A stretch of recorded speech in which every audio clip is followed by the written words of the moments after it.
name is Tundi. I'm the MCVP IGCP of ISAC in Hungary, and I would like to invite you for a challenge which will take place during the next weeks and during the next month.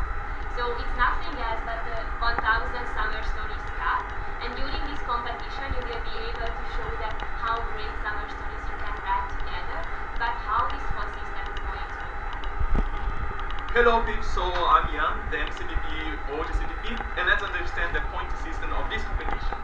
So, for the number of application forms, you're gonna get 1 point, and for the numbers of in-progress forms, you're gonna get 5 points.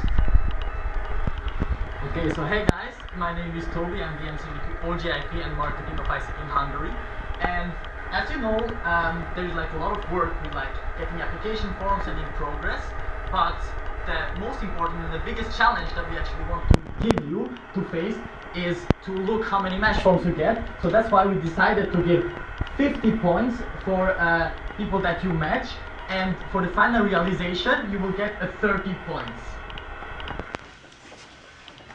Hey guys, I'm Edwin, MCIGF and External Relations. The competition will be ongoing till December netco. The first cross-check will be in the May executive meeting. So let's start to write these 1000 summer stories.